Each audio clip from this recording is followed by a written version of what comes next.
Okay, we'll get going if that's okay, ladies and gentlemen. Welcome, Vice-Chancellor, Deputy Vice-Chancellor, ladies and gentlemen. Happy New Year and welcome. For those who do not know me, I'm Professor Christopher Fogwell, and I'm the Director of the Institute for Sustainable Futures. I'd like to thank you all for joining us here today for this lecture by our esteemed Chancellor, Jonathon Porritt. This is a joint event organised between the Institute of Liberal Arts and Sciences and the Institute for Sustainable Futures. And we hope to make this an annual event, providing, of course, Jonathon is willing, to focus our minds at the start of each year. As outlined, at the Institute's launch back in October, the Institute builds on the solid foundations of years of sustainability-related research across natural and social sciences, as well as arts, humanities and health, all of which are represented here at Keele and in this room today. As well as reflecting on Keele's long-term commitment to sustainability, it builds on exciting new directions, including the Smart Energy Network Demonstrator Project, or SEND, and High Deploy, which over the next few years will develop our campus into Europe's largest at-scale living laboratory, where new energy-efficient technologies can be researched, developed and tested in a real-world environment. Given we're nearing the end of our first quarter as an entity, I wanted to share a few highlights from the Institute over the past few months. There's some really exciting developments are on the horizon for us here at Keele, reminding us all that while there's many storm clouds on the horizon, both in terms of environmental and political challenges, here at Keele, we're incredibly well placed to weather the storms and indeed make an incredible contribution to future research across each of our major challenges. So one of the real sort of exciting successes this year is just the amazing, and we can see an example just over there, of a green gown, which we won 2 awards at the recent Green Gown Awards, which is absolutely fantastic. One for Outstanding Leadership Team and a second for a Student Prize, which is great. Obviously, it's fantastic to see the impact that we're having in the UK university sector, and it's all thanks to our constant embedding of sustainability in everything we do. We've also been recognised internationally, being ranked some 13th globally and first in terms of the campus setting by the UI Green Metric Awards, which is just fantastic news for us. Additionally, as I said, at the Green Gown Awards, we got a second student award, which was fantastic as well, with Elliot Lancaster picking up winner for his app Utter Rubbish, which is just fantastic to see. He's definitely a rising star in the sustainability and business world. Equally, he was shortlisted for a Sustainability Award at the Reimagining Education Conference in San Francisco, which he presented at. Unfortunately not awarded, but he did incredibly well to be shortlisted. Furthermore, we've had some fantastic inaugural lectures by Toby Bruce, Fiona Pollock, Marilyn Cadigan, and, to be confirmed, Zoe Robinson, my co-director here in the Institute for Sustainable Futures. We've also been really, really successful in attracting funding for visiting fellowships through the ACU Blue Charter Fellowships, one from Sri Lanka, one from outgoing to New Zealand, and a third coming from Sri Lanka. So they'll all be coming here to Keele in this year. Also, the campus is changing. The campus is changing rapidly, and we're beginning to build the potential of the SEND project, but also integrating renewables with that on campus. And we're just about to start tendering for the positioning of solar panels all over campus, so 36,000, which will be found on the periphery of campus, as well as 2 large wind turbines, which will be further across on campus. And you can see artists' rendering of them here. You can see the solar panels there and the 2 big wind turbines there. So various things dependent, that will be happening very soon, which is absolutely fantastic to see the changes that are going on and the carbon savings that will make. Equally, we're changing in terms of the infrastructure. We're building the Hallwood Energy Centre, which is just opposite the Keele Postgraduate Centre Association, which many of you might know. This is going to be the centre for the Smart Energy Network demonstrator, but also for all of our sort of activities as an institute, we'll be able to house them there, which will be great. And we'll be able to see what's going on with power and energy on campus, which is fantastic. We also had the High Deploy project, which is blended hydrogen with the mains gas, presented at the COP24 meeting in Poland, which is absolutely fantastic for us in terms of getting the message out there of the exciting things that are going on here at Keele. It's a fantastic project, and it's a testbed demonstrating that it's possible to blend hydrogen with natural gas, thus reducing CO2 emissions markedly. We can see this is the first part of a three-part project, which is going to end up with HyNet Northwest, which is hopefully going to be delivered by 2026, where hydrogen will be used, pumping through systems across northwest England to reduce our CO2 emissions and that of industry and transport.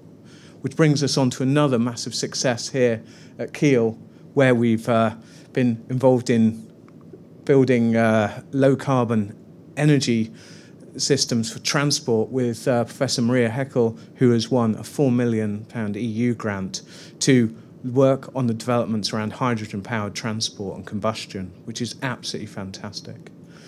There is really so much going on in this space, and again, they're all interlinked with the future of energy sustainability and energy use, which is really fantastic to be playing in this game at this time.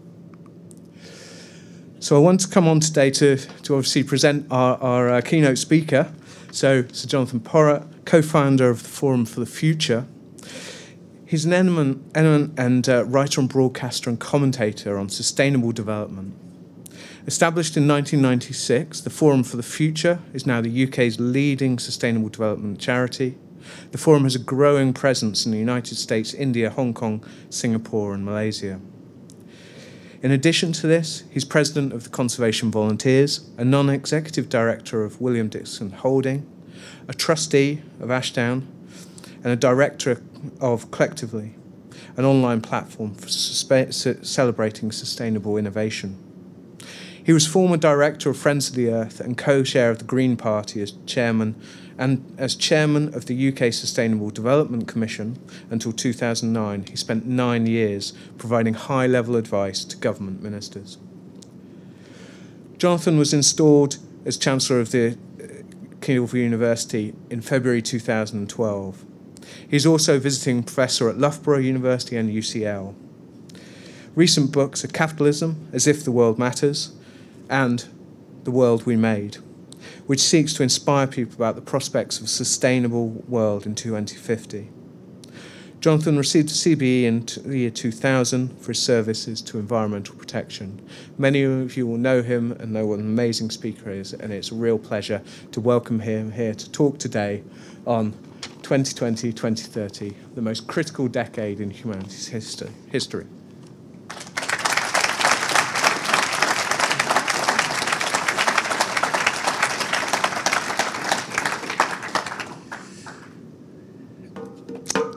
Chris, thank you very much, and delighted to be here. Delighted to see so many people. It's not as if anything else is going on, after all, in the UK this evening, so you're obviously looking for a bit of diversion in terms of what's happening in the great big world of sustainability. This is a somewhat portentous title for me. I normally have quite short titles that I hope get the point across. So this one may sound a bit grand and a bit portentous, as I said, but I'm going to try and capture two things this evening. Firstly, to remind you that humankind's presence on this planet is a relatively short one to date.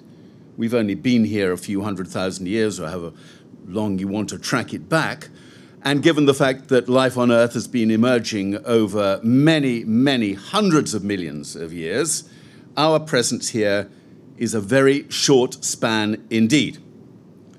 But nonetheless, in that short span here, and particularly over the last 1,000 years, we have already had a formidable impact on the planet as a whole. The concept of the most critical decade for humankind was actually brought up in a big report published in September last year by the Intergovernmental Panel on Climate Change. This is the principal advisory body for all governments trying to make sense of the challenge of climate change today. And the IPCC, the Intergovernmental Panel, has been issuing these reports over many, many years now, trying to give the state of climate science so that people can really understand how fast things are changing. And this was something of an emergency report in September last year, because all the governments had asked the IPCC to go away and assess what the implications were of trying to restrict the average temperature rise to no more than 1.5 degrees centigrade by the end of this century. They spent 2 years doing it, nearly 3 years actually, came back with their findings. The findings were published in September last year, and the principal finding is this, and I'm not going to go into the details about all of these numbers around climate change tonight, you'll be happy to know, but the principal finding was this: we have 12 years through to 2030 to do everything that we need to do to get the global economy onto this declining trajectory. So that year on year, instead of seeing increases in emissions of greenhouse gases, CO2 and other gases, every year we see a decline, a reduction in those gases. That's a very short period of time, if you think about it. And I'm very conscious that this use of the notion of a window could be just a little bit of a cliche. In fact, I was reminded of this last year, 2018, when some very unhelpful colleague of mine from Friends of the Earth sent me a press cutting of a speech that I gave in 1988, in which I said, if we didn't get things sorted about climate change by the end of the century, 12 years, you will notice, then it might well be too late. So I'm pretty conscious that you may have some question in your mind about my credibility as a prophet in these issues. 1988, 30 years ago, and there was I saying we've got 12 years to get sorted what we need to get sorted. Anyway, it's nice to know that the Intergovernmental Panel on Climate Change thinks we've now also got 12 years. But perhaps we've come to the end of this notion of windows of time during which we have to get things achieved. It hasn't really worked so far, has it? Telling people we've only got this amount of time or that amount of time before the window comes crashing down, and suddenly we find that we don't have any time left at all to do what we need to do. It hasn't worked really well. It clearly hasn't inspired politicians to pick up that gauntlet, to pick up that challenge, and really begin to adapt everything about the nature of our industrialized economies so that we can do what has to be done, whatever that window might look like. In fact, in the last few years, 5 to 6 years, if anything, electorally speaking, the whole concept of sustainability being at the heart of government has actually gone backwards. We've seen a reduced level of political commitment. We've seen many more politicians now rising up and saying they do not subscribe to this consensus about the need to have more sustainability, low carbon prosperity, and so on. If you like, we started with Trump, but after that we've seen a whole succession of elections in which different politicians have sought to set aside that consensus. And the latest of these, of course, came last year in Brazil, in the election for the next Brazilian president, when a person called Jair Bolsonaro was elected as president, who in many respects is even more extreme in his denial of climate change than Donald Trump. So if we're being honest, when you look at the ways in which we've tried to use this notion of a window of time, a threat to the future of humankind, it has not been hugely successful. Now, to be fair to the sustainability movement, the environment movement, we haven't just relied on the threat of what will happen if we don't get these things moving fast. We've also always relied on opportunity as well. The notion that if we start doing this stuff in a really timely, purposeful, coherent, cost-effective way, the upside for humankind, the upside for all of our economies, the upside for our communities will be enormous. And a huge amount of effort over the years has gone into trying to unpack what that opportunity, what that upside really looks like. A huge amount of effort. Enormous. So in the business community, for instance, you will find many leading companies around the world now very comfortably articulating what they call their business case for more sustainable wealth creation. And the business case is about money saved, about new opportunities, about ways of mobilizing employees and stakeholders. There's a very strong understanding that if companies do this well, it's pretty much all upside. There's been attempts to get governments to understand what the case is for investing now rather than leaving it until much later. Nicholas Stern, Lord Stern, was the first to kind of roll out this notion that do it today, because if we do it today, it will be relatively cheap in comparison to putting it off until tomorrow, when it will all be a great deal more expensive.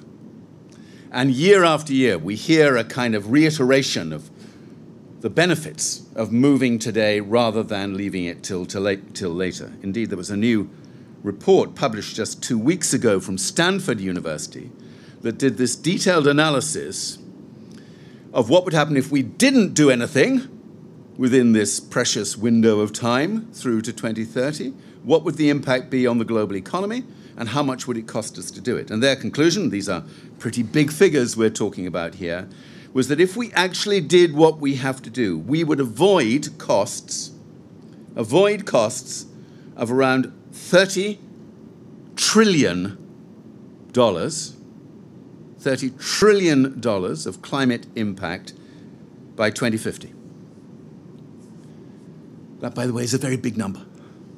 That is a scarily large amount of damage to the economy. What percentage of GDP, it's hard to say, because, of course, nobody knows where the global economy will be in 2050. But it's an absolutely massive setback for humankind. And the cost of achieving that? $0.5 trillion. Now, $0.5 trillion is not a small number either. That is a big, new investment flow that will be required over the course of the next 20, 30 years. But 0.5 trillion to avoid costs of 30 trillion would seem to stack up if we had the quality of political leadership that we so badly need today. So, threat and opportunity. That basically is a sort of very quick summary of how an entire generation, 30, 40 years worth of environmental advocacy has tried to persuade people to start making more of an impact here. The threat side of it, if we don't do it, this is what's going to happen. The opportunity side, if we do it, here's all the upside that we could achieve. So, sorry to say that the conclusion that we have to work with tonight is that that has not been a massively successful strategy to date.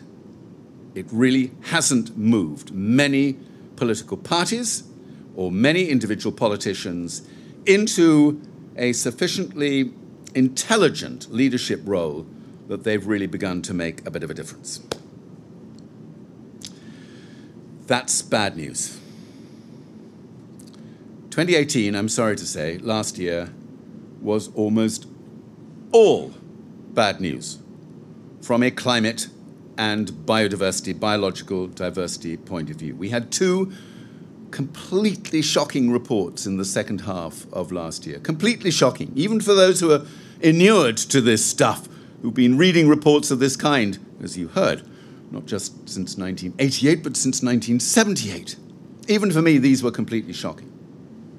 And the first was the Intergovernmental Panel on Climate Change's report, and the second was something called the Living Planet Report, published by WWF International, that took a measure of the impact of humankind's growth on the natural world over the last few decades. And that conclusion was, again, pretty staggering. Since 1970, so nearly 50 years, since 1970, 60% of the populations of all vertebrates, anything with a backbone, basically, whether you're talking mammals or birds or fish, whatever it might be, 60% of the populations of all vertebrates has been lost since 1970. Now, we kind of get used to hearing these figures. They kind of float around out there, and we sort of look at them and think, oh, that's bad. That's definitely not good. We wouldn't really want to see that continue in such a way that we would push on beyond 60%. What happens next? 65%, 70%? When does the next Living Planet report tell us that we're getting into the zone where maybe we have got irreversible impacts on the natural world? So these two reports, they came out within 10 days of each other, were like a slap in the face for anybody who's trying to construct a really intelligent, smart, compassionate, responsible prospect for humankind. They were just a reminder that this stuff now is in our lives right now, and we have seriously got to do something about it. But the biodiversity story is, if anything, just as complicated as the climate story. Because you all know the reasons why we've seen 60% of our biodiversity through the impact on vertebrate populations. You know why that's happening. We all know why it's happening. Every year there are 80 million more human beings on the planet at the end of the year than there was at the start of the year. Every year, more human beings on this planet get richer. That's probably a pretty good thing on the whole, from the perspective of progress for humankind. As people get richer, they demand more, their diets change, they start eating more meat, they want to buy their own cars, they want to get in a plane as soon as they can, they want to do all the things that most people in our country have taken for granted for years and years. So you've got more people consuming more with a bigger impact on the natural world. This stuff is not difficult to understand. It really isn't difficult. But we have so far failed to acknowledge that this is cumulative. It won't stop of its own accord. If we don't put in place different policies to address that meta challenge, then we are going to hit a really problematic place. So in Chris's introduction, there was a little picture there of Antonio Guterres, the Secretary General of the United Nations. He gave a speech at one of the big climate conferences last year, and he spelt it out pretty clearly. He said what is happening today in terms of climate and biodiversity is not just immoral, so ramping up the morality argument for people who've forgotten that we all have moral obligations, but suicidal for our species. And he was followed a few hours later by Saint David, the blessed Sir David Attenborough, who, of course, commands more attention in this space than any single human being on planet Earth, and thank God for that, who spelt it out just about as succinctly as you possibly could. So he said, if we don't take action now, the collapse of our civilizations and the extinction of much of the natural world is on our horizon. Okay, you may disbelieve me because, I'm just a jobbing greenie, but you have to go with David Attenborough. You know that guy gets it right. And what is so intriguing about this is, and I've known David for a long time, is that he would never have uttered those words 10 years ago, let alone 15 years ago, 20 years ago. Never, never, never, never. He was incredibly cautious. When all the green groups were trying to get him to say some really tough stuff about climate change and the contribution that climate change was making to impacts on the natural world, he just kept saying, I'm not sure the science is there quite yet. So you'd often see a sort of very well-known phenomenon that he'd make another beautiful, amazing film about the wonders of the natural world, and then there'd be a kind of 30-second little moment right at the end saying, oh, and I should have mentioned that some of these things are at risk, that there is a danger that we might lose them in the future. I'm being a bit mean to David, but he can take it. Because right now he's moved the whole span. He's become one of the most outspoken advocates for a completely different process of change, speed of change. And in fact, he's making his film, another film right now, which will come out next year, where he's going to put all of this stuff into a kind of lifetime summary as to how he's seen it over his 60, 70 years doing what he's done through the BBC and elsewhere. If we don't take action now, the collapse of our civilizations and the extinction of much of the natural world is on the horizon. In other words, an existential threat to everything that matters to us as human beings. So for me, this is a really important movement. In fact, yesterday I was at a meeting of WWF ambassadors, which I've been involved with for a very long time, and we saw some of the extracts from the film which will be shown next year on Netflix, by the way.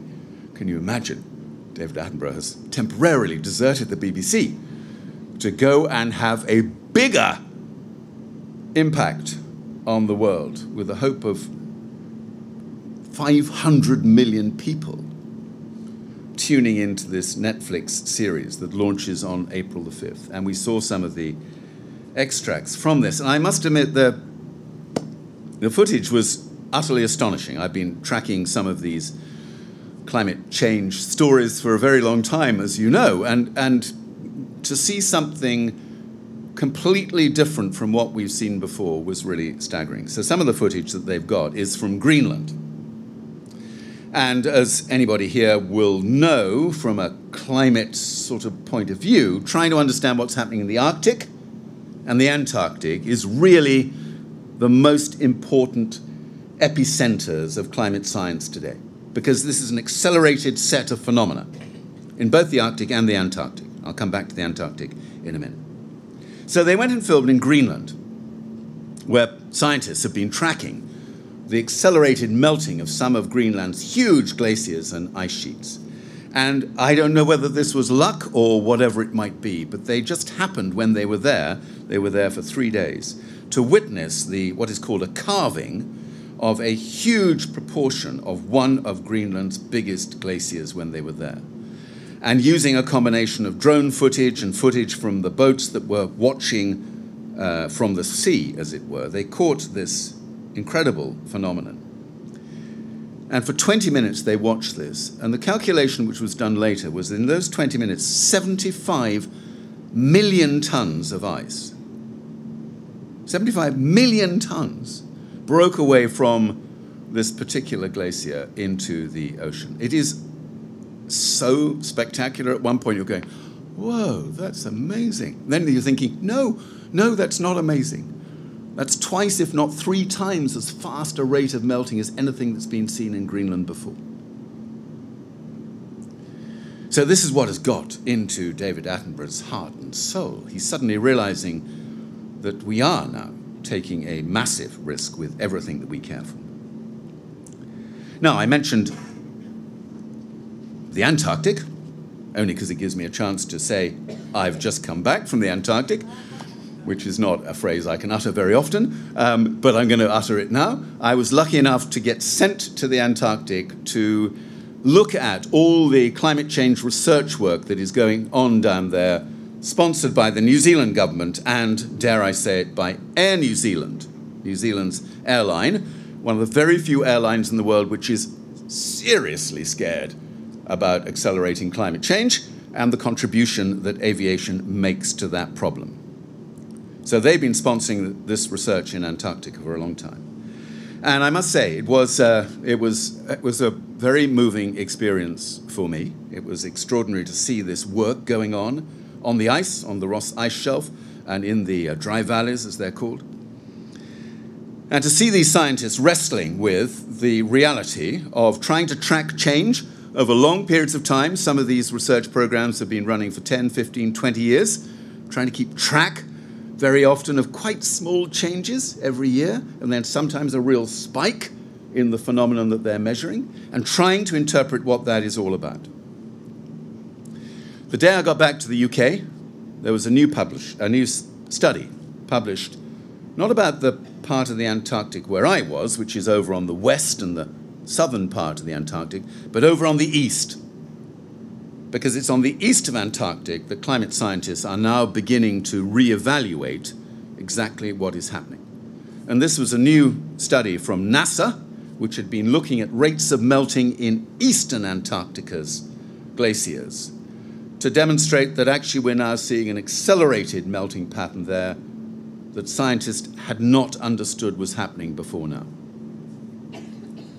Just to give you some sense of this, one of the glaciers they're looking at there is called the Totten Glacier. There was a lot of talk about the Totten Glacier when I was down there on Scott Base with the New Zealand scientific teams, because the Totten Glacier is one of the biggest, if not the single biggest glacier in eastern Antarctic.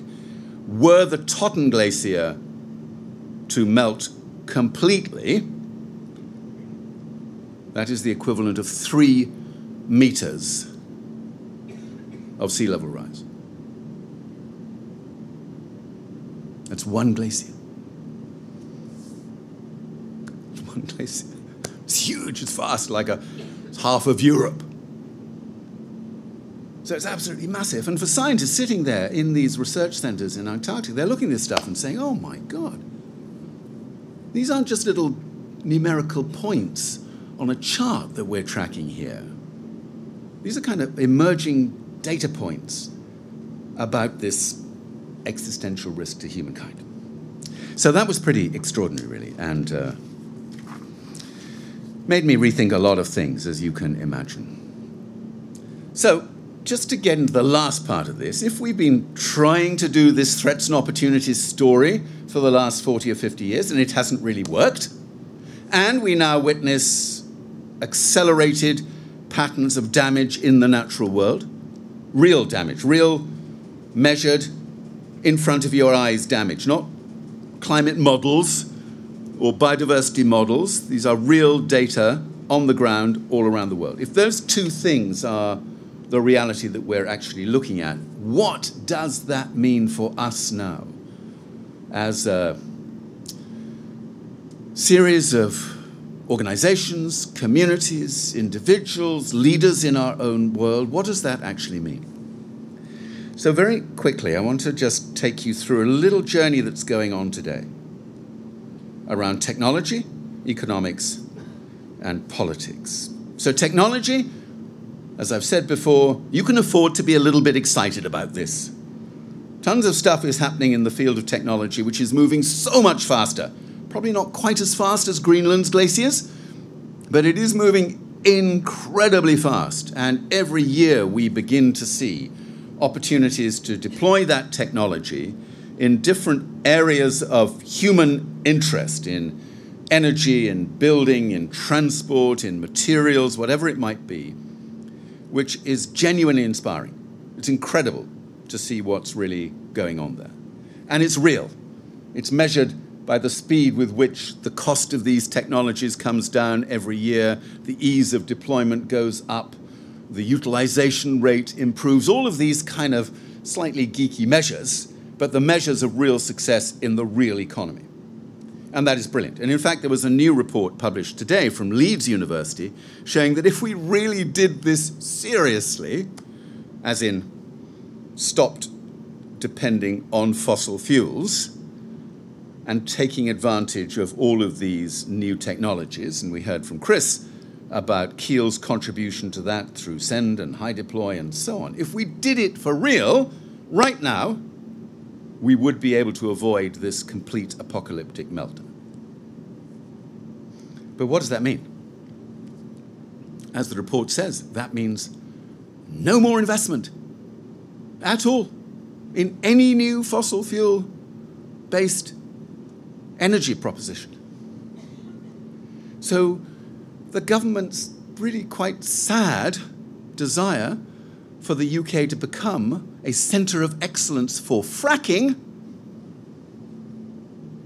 is sort of so palpably ridiculous and dishonest as to beg a belief.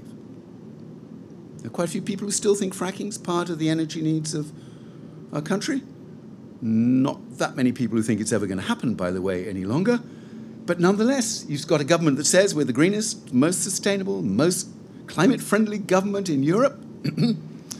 And in the next breath says, yes, and we are going to become the epicenter of European fracking as a beacon to the rest of the world.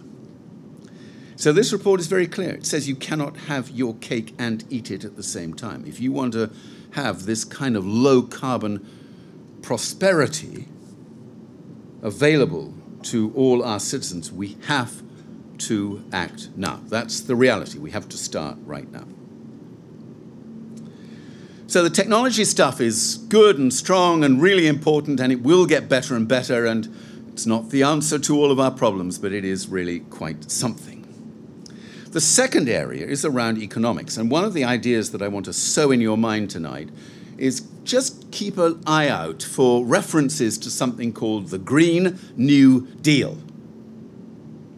Now, for historians of American politics, you are probably familiar with the concept of the New Deal, Franklin Roosevelt's massively successful intervention in the post-Depression collapsed economy of the USA in the 1930s, from 1933 to 1936, where he somehow persuaded the American system, Congress and the Senate, to punt in the equivalent of billions of dollars into New Deal investments to create jobs for hundreds of thousands of people, to improve infrastructure, to reinvest in nature. So tens of millions of trees were planted at that time. And the New Deal still resonates in US politics today. You won't hear many mentions of it, obviously, in the current administration, as they don't really follow that kind of line of thought, as you know. But the New Deal lives in the American psyche. And for a lot of people who care about building inclusive models of prosperity, the New Deal is the sort of high point of what a government can do to build better livelihoods for people. So the Green New Deal is basically saying we are in as bad a situation as America was in the 1930s. It may not look like it because the economy is still growing, but as far as the left behind in the US are concerned, this economy is failing millions and millions of people on a daily basis. We don't create jobs for them. We don't provide the right level of security. We don't give opportunities for younger Americans today. We are lost in that sense of America being able to meet the needs of all its people. So the Green New Deal is now back in there in a Democratic Congress, of course. That's where it would emerge. Lots of younger, new, elected Democratic representatives in the House of Congress, some fantastically exciting politicians, are right now talking about the Green New Deal as the way to rebuild notions of inclusive, fair, socially just economic opportunities for people in America. The Green New Deal is actually a UK idea. The Green New Deal was first raised and developed here in the UK about 15 years ago when a group of economists came together with a whole bunch of NGOs and academics to construct something after our crash in 2008 and to say, we've got to do this differently. If we don't build a different model of prosperity, millions of people in the UK will come to the conclusion that this system does not work for them. that it only works for the already relatively fortunate and affluent, predominantly in the South, and that that model will never speak to the needs of the whole country. Fast forward to 2016, and you can see the consequences of us not having our equivalent of a New Deal here in the UK from 2008 through to 2016. That's my interpretation of one of the reasons why we're in the pickle that we're in now as a consequence of Brexit. So this is going to be a really big idea now. 600 organizations signed off on the Green New Deal in America just last week. 600 civil society organizations saying to politicians in Congress, now is the time to do this. And what the Green New Deal means is this: invest in energy efficiency, improve housing quality, improve our infrastructure, go after renewables, start thinking about creating prosperity in different ways in our cities. So taking the 1930s New Deal and making it deliver sustainable outcomes for people in a way that hasn't really been thought of before. Exciting. But is it enough? And that's where we get into the quite tricky territory that we're in today. How many people here have heard of the Extinction Rebellion?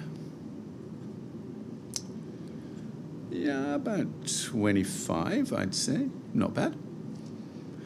The Extinction Rebellion is made up of a gathering number of people, more and more people every week, who've come to the conclusion that all of this stuff about technology and new deals and et cetera, just isn't proportionate to the crisis we're in. It is not enough. We have to do this differently.